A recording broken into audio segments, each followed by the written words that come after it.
Have you ever stopped to think about what's really happening behind the scenes of the world? While most of us are busy paying bills, working, and just trying to get through the day, there are those who claim that dark forces are plotting something much bigger, something that could change humanity forever. Imagine a scenario where the religions you know are discredited, divine holograms appear in the skies, and a fake alien invasion is used as an excuse to create a single global government. Sounds like science fiction, right? But what if I told you this is part of a theory known as Project Blue Beam, which has been gaining traction among conspiracy theorists? What makes this even scarier is that it's not just about political or economic control. It goes deeper, exploring mental manipulation, electromagnetic waves, and even the creation of a new global faith. The global elites, the shadowy figures operating behind the scenes, are said to be behind a meticulous plan to shape our minds and hearts. They want us to believe in something false, something designed to unite us under one banner, the New World Order. But before you think, this could never happen, stop and reflect. How many times has controlled media sold us narratives that we later discovered were false? How often have we been deceived by distorted information or misinformation? The power of psychological manipulation is more present than we realize. And if that same technique were used to deceive billions of people all at once, would we even be able to see through the deception? In this text, we're diving deep into this dark territory. We'll explore how Project Blue Beam allegedly plans to use advanced technology like holograms and electromagnetic waves to control our minds and create a world where freedom is just an empty word. You'll understand how traditional religions could be dismantled, how a false messianic figure might emerge, and how a supposed alien invasion could be the final piece of the puzzle. If you're ready to open your eyes to the potential threats lurking in our society, keep reading. This is an invitation to question, investigate, and, above all, resist. After all, knowledge is power, and the first step in combating manipulation is understanding it. If you've heard of Project Blue Beam, know that it's much more than just another conspiracy theory. In fact, many believe it's a carefully orchestrated plan to establish a single global government under the guise of global unity. The goal? To consolidate power in the hands of a few, the so-called global elites, who would use advanced technology to manipulate billions of people. It sounds like something out of a Hollywood movie, but some say the preparations are already underway. At the heart of this idea is the strategic use of holograms and other technological tools to create false events that seem real. Imagine a scenario where spiritual leaders from different religions appear in the sky, speaking directly to humanity. It would be an incredible experience, right? But what if it was all just an illusion created to discredit traditional beliefs and replace them with a new, controlled faith? That's exactly the kind of manipulation the project supposedly seeks to implement. Moreover, we can't ignore the role of electromagnetic waves in this plan. Many theorists suggest these waves could be used to interfere with brain functions, implanting thoughts and influencing behaviors without us even realizing it. This would pave the way for an unprecedented level of mind control, where people act like puppets in the hands of shadowy minds. After all, who can guarantee that our own thoughts are truly ours? The New World Order, often associated with the project, would be the final result of this social engineering. Borders between countries would be erased, and a centralized system would take over every aspect of human life. Local economies would be replaced by a rental economy, where nothing is truly ours. Everything would be monitored and controlled, from what we consume to what we think. A dark future, isn't it? But here's the crucial point. Are we walking into this without realizing it? After all, we live in an era where controlled media shapes narratives and creates convenient truths. We've seen this before, with wars justified by lies and fabricated economic crises. Project Blue Beam may just be another chapter in this story, but its consequences would be irreversible. And the next step? Well, that's where things start to get even scarier. For now, all of this may sound like speculation, but it's worth reflecting on the signs around us. Who are the figures behind these ideas? What role do groups like the Bilderberg Club or the World Economic Forum play in this possible globalist agenda? These questions lead us to explore more deeply how traditional religions are being discredited to make way for a new spiritual order. But that's a conversation for the next topic. If there's one thing that unites billions of people around the world, it's traditional religions. They offer answers to life's big questions, along with a sense of belonging and purpose. However, according to theories surrounding Project Blue Beam, these ancient beliefs would be targeted by a systematic attack. The goal? To destroy trust in existing religions and clear the way for a new global faith, controlled by the same global elites seeking to dominate the planet. One of the strategies mentioned involves the use of falsified archaeological discoveries. Imagine finding scientific evidence that contradicts the sacred texts of various traditions. This could create widespread doubt about the truth of stories like those of Jesus, Muhammad, or Buddha. After all, if something as fundamental as the origin of our beliefs were disproven, how many would continue forward without questioning? This kind of misinformation would be the first blow against traditional religions. But it doesn't stop there. There are reports that divine holograms would appear in the sky, speaking directly to humanity in different languages and cultures. These events would be designed to look miraculous, but in reality, they'd be a sophisticated form of manipulation. The idea is that these sacred figures would eventually merge into a single messianic entity, someone representing the much-talked-about Antichrist. It would be a new global savior, but their intentions would be anything but altruistic. This new faith would be carefully planned to unify humanity under one spiritual banner. However, it would be far from genuine. In practice, it would be a tool of control in the hands of the shadowy minds operating behind the scenes. People would be encouraged to abandon their traditions, rituals, and even their families in the name of this new order. And those who resisted, they would likely be marginalized or labeled enemies of global peace. The scariest part is that this transition may already be happening subtly. We're already seeing today how certain currents promote the idea of a new age, where mysticism and esotericism replace organized religions. This narrative is presented as progressive, but is it really liberating? Or is it just another step toward a completely submissive society under mind control agendas? Though it may seem distant, this scenario is closer than we think. After all, we're already witnessing how technology and media can influence our perceptions and decisions. But what happens when this manipulation goes beyond the political or economic sphere and invades the spiritual realm? How would we react to seeing our deities presented as celestial holograms? These questions lead us to the next phase of the plan, the grand celestial spectacle. Stay tuned. Imagine looking up at the sky and seeing figures you've always considered divine. Jesus, Muhammad, Buddha, appearing in all their glory, delivering messages directly to humanity. It would be a moment of spiritual ecstasy, right? But what if I told you it could all just be an illusion projected by advanced technology? That's the essence of what many call the grand celestial spectacle, a crucial phase of Project Blue Beam.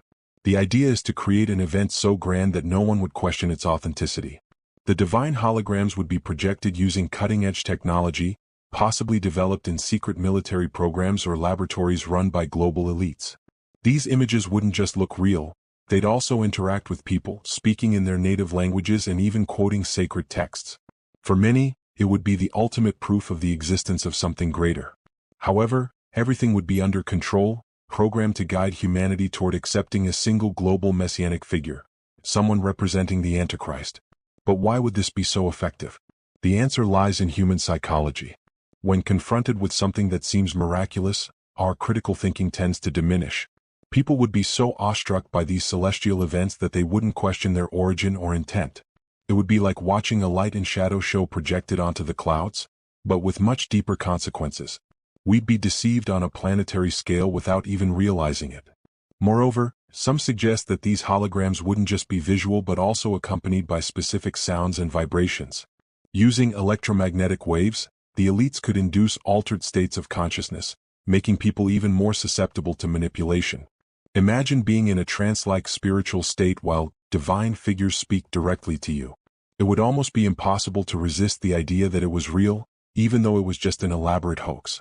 This celestial spectacle would also serve another purpose, unifying rival religions under one banner.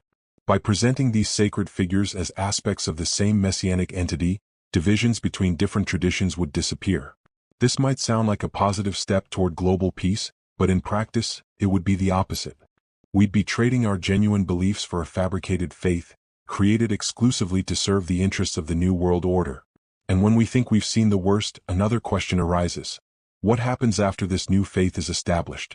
How would people react upon discovering they'd been deceived? Or will we never find out?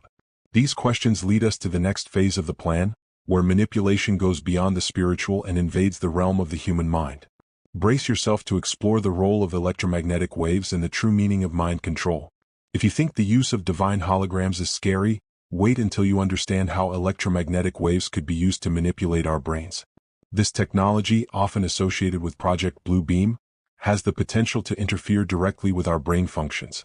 The idea is to implant thoughts, emotions, and even beliefs without us realizing it. It sounds like something out of a dystopian novel, but some say it's already being tested. The science behind it isn't as unknown as it seems. Research on non-invasive brain stimulation has already shown that it's possible to influence moods and behaviors using specific frequencies. In the context of mind control, these techniques could be scaled up to create a docile and submissive population. Imagine waking up every day with thoughts you believe are yours but were actually implanted while you slept. Scary, isn't it? What makes this phase even more dangerous is that it could be implemented subtly, without big announcements or shocking events. The global elites could use existing communication networks, like cell towers and satellites, to transmit these electromagnetic waves on a global scale. This means no one would be safe, not even those living in remote areas.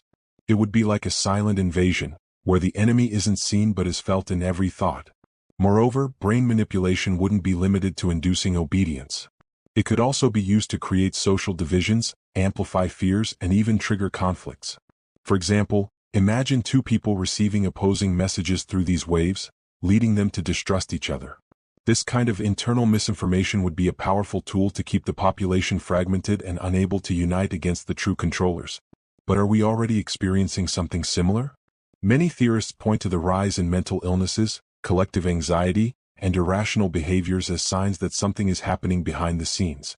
Of course, this could be attributed to various factors, but we can't ignore the possibility that part of it is the result of large-scale psychological manipulation experiments. After all, who can guarantee that our thoughts are truly ours?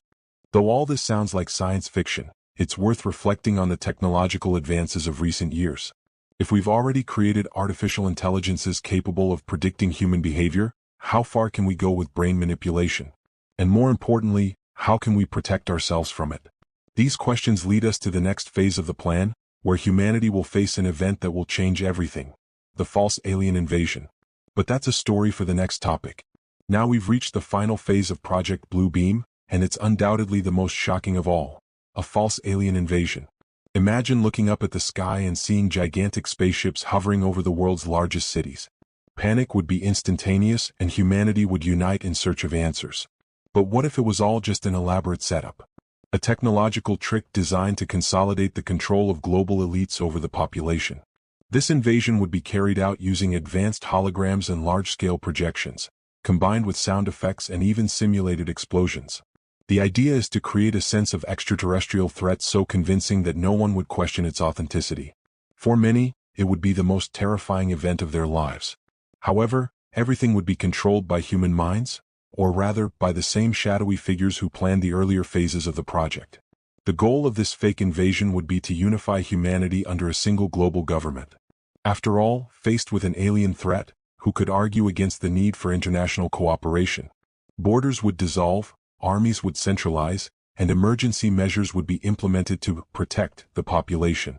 In practice, this would mean the total surrender of our individual freedoms in exchange for fabricated security.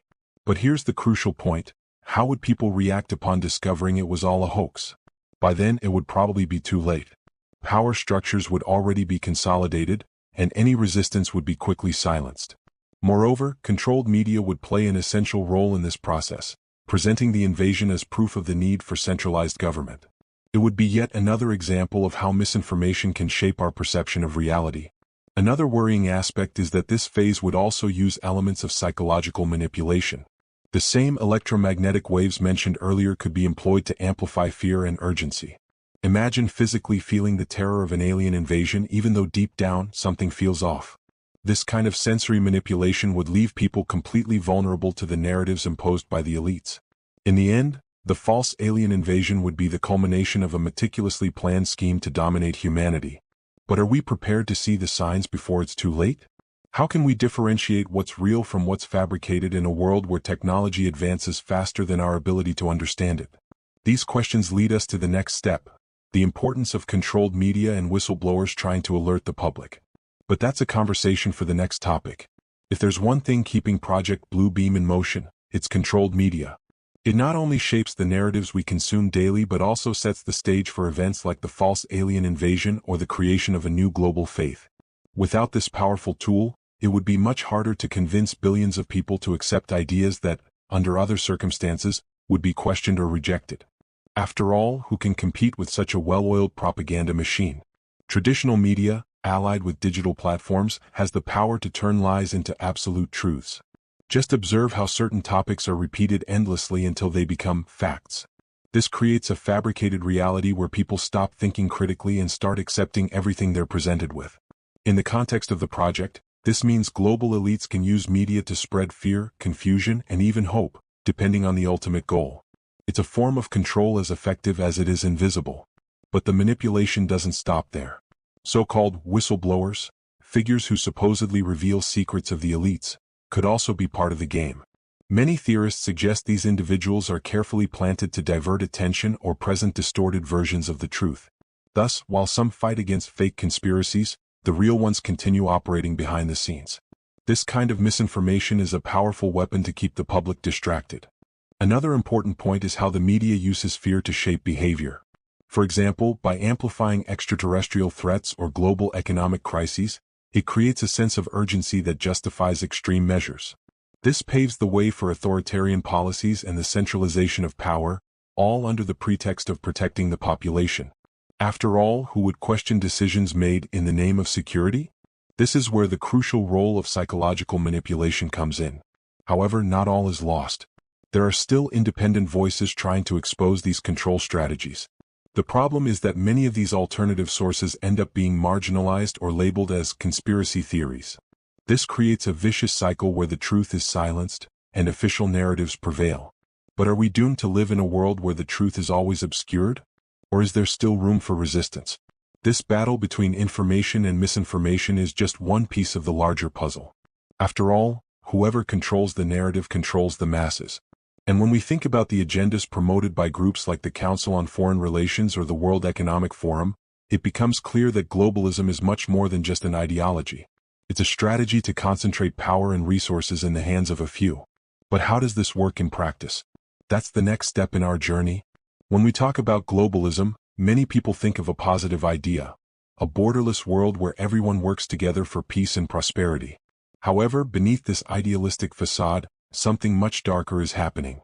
Groups like the Council on Foreign Relations, CFR, the Bilderberg Club, and the World Economic Forum are often pointed to as the gears behind this globalist agenda. These global elites aren't interested in equality or cooperation but in consolidating power and resources in the hands of a few. Globalism, in practice, means eliminating national sovereignty in favor of centralized government. It may seem like a logical solution to global problems like climate change or pandemics, but the cost is high, the loss of individual freedom and total control over our lives. The elites know that to implement this system, they need to create artificial crises, like wars, economic collapses, or even fake alien invasions, that justify the need for a global government. It's a strategic game where fear is used as a tool of manipulation. But who are these figures operating behind the scenes? Many theorists suggest they belong to powerful families whose roots trace back centuries of political and economic influence. These people don't appear on magazine covers or newspaper headlines, but their decisions directly impact our lives. They meet at closed-door events like the Bilderberg conferences to discuss humanity's future, a future shaped according to their interests, not ours. It's a kind of power few can imagine, let alone question. This globalist agenda also has a concerning economic side. The vision of a society based on models like the rental economy is a clear example of this. Imagine a world where you own nothing, not your house, not your car, not even your electronic devices. Everything would be rented from giant corporations, controlled by the same elites promoting globalism. This scenario not only concentrates wealth but also creates total population dependence on the imposed systems. However, not all globalist agendas are implemented directly. Often, they're introduced gradually through policies that seem harmless at first glance. For example, international agreements on the environment or technology could be used as excuses to impose regulations that limit national autonomy. It's a game of patience where small steps lead to big transformations. And by the time we realize what's happening, it's already too late. The question that remains is, how do we resist something so vast and invisible? The first step is recognizing that globalism isn't just an ideology but a strategy of control. When we understand this, we begin to see the connections between seemingly isolated events, from economic crises to narratives promoted by the media. But the real challenge lies in identifying how these elites are shaping our culture and economy to serve their own interests. And that's exactly what we'll explore in the next topic. Now that we understand how globalism serves as a tool of power for global elites, it's time to dive into how this agenda directly impacts our culture and economy. After all, it's not just about politics or technology, it's about shaping the way we live, think, and even consume. And one of the subtlest strategies has been promoting a society based on the concept of a rental economy, where nothing is truly ours. Imagine a future where everything is accessed temporarily, from housing to cars, clothes, and even digital content. This model is already being implemented by large companies, many of them linked to the same elites promoting globalism. The idea is to create total dependence on centralized systems, where people continuously pay for the use of goods and services but never truly own anything. This not only concentrates wealth in the hands of a few but also makes us hostages to an oppressive economic system. But the manipulation goes beyond the financial. Culture is also shaped to serve the interests of the elites. Movies, TV series, music, and even social media are used to promote specific narratives, often aligned with the idea of a new world order. These messages may seem harmless at first glance, but they gradually wear down our traditional values and replace our beliefs with something fabricated. It's a form of control as effective as it is invisible. Another worrying aspect is how consumer culture is encouraged to keep people distracted. The more we spend, the less we question the system governing us. The elites know this and use marketing strategies to keep us trapped in a continuous cycle of desire and momentary satisfaction. The result? A materialistic, alienated society incapable of uniting against authoritarian agendas. That's exactly what they want. There's something even more insidious happening: the disconnection between people. Modern culture, driven by digital platforms, is isolating us from one another. Instead of building real communities, we're encouraged to live in virtual bubbles, where interactions are superficial and connections are fragile. This weakens our ability to collectively resist the control imposed by the elites. After all, who can fight against something when they're alone? This combination of cultural and economic manipulation creates a scenario where individual freedom is almost impossible to achieve. But are we condemned to live in this controlled world? Or is there still room to see the traps and seek alternatives? These questions lead us to the next topic, where we'll explore the importance of recognizing the subtle forms of psychological manipulation and how we can resist the deception behind it all. We've reached the most crucial point of this journey: the need to recognize the subtle forms of psychological manipulation behind Project Bluebeam and other global agendas. After all, the greatest danger isn't in the advanced technologies or elaborate plans by global elites, but in our own inability to see the deception right in front of our eyes. When we stop questioning, we hand over our power of choice without even realizing it. The first thing to understand is that manipulation doesn't happen in an obvious way. It hides in narratives that seem harmless, in events that look like coincidences, and even in ideas that sound progressive or altruistic. For example, who would imagine that an environmental agenda, something that seems so noble, could be used to impose authoritarian regulations? Or that the promise of global unity could just be an excuse to eliminate our individual freedoms? This is where the importance of developing a sharp critical sense comes in. But how do we combat something as invisible as manipulation? The first step is staying alert to the signs. This means observing patterns, connecting dots, and not accepting information without questioning it first. Remember, controlled media and digital influencers are often key players in this game of control. They shape our opinions and behaviors in ways we don't always notice. So, it's worth diversifying your sources of information and seeking independent voices that genuinely seek the truth. Another important point is strengthening real human connections. In times of digital isolation, it's easy to fall into the trap of living in virtual bubbles, where everything is filtered by algorithms. But it's genuine face-to-face interactions that remind us of who we are and what truly matters. By building trust-based communities with open dialogue, we create a network of resistance against the fabricated narratives created by the shadowy minds operating behind the scenes. Moreover, we need to educate ourselves about the tools being used against us. From electromagnetic waves to mind control techniques, there's much to learn about how our perception can be altered without our knowledge. Books like George Orwell's 1984 or documentaries like Century of Enslavement can be great starting points for better understanding these mechanisms of domination. The more we know, the harder it will be to be deceived. Ultimately, the fight against deception begins within ourselves. It's a journey of self-discovery, where we learn to differentiate what's real from what's fabricated. But that doesn't mean we're alone in this battle. There are millions of people around the world waking up to reality. Together, we can create a future where individual freedom and truth prevail over control and manipulation. Are you ready to do your part? We've reached the end of this journey, but the path you choose to take from here is what truly matters. After all, what will you do with all this information? Will you simply ignore the signs, or will you start questioning the narratives surrounding you? Remember, knowledge without action is like a flashlight turned off in a dark room. It only has value when used to illuminate the way. Think about it. If Project Blue Beam, globalism, and psychological manipulation strategies are real, what's your role in this scenario? Are you willing to give up your individual freedom in exchange for empty promises of security or comfort? Or would you rather fight for a world where truth prevails over deception? These are questions only you can answer, but remember that every choice you make today shapes tomorrow's future. And don't think you're alone in this battle. There are millions of people around the world waking up to reality. Together, we can create resistance networks, share knowledge, and strengthen our communities. Change starts with small steps. Question more, consume less, connect with the people around you, and seek reliable sources of information. Every action counts, no matter how small it may seem. Additionally, don't underestimate the power of education. Read books that expand your worldview, watch documentaries that challenge the status quo, and participate in debates that encourage critical thinking. The more we know, the harder it will be to be deceived. And if you want to keep exploring these ideas, subscribe to the channel and turn on notifications to follow more content like this. Together, we can unravel the mysteries around us and build a better future. But before we wrap up, let me leave you with one last question. What are you willing to sacrifice to protect your freedom? Is it worth trading your autonomy for temporary conveniences? Or are you ready to face the challenges that come with the pursuit of truth? These are decisions that will define not only your destiny but the destiny of all humanity. So what do you choose? To stay in the shadows or to seek the light? The decision is yours and the future depends on it. We're in this together.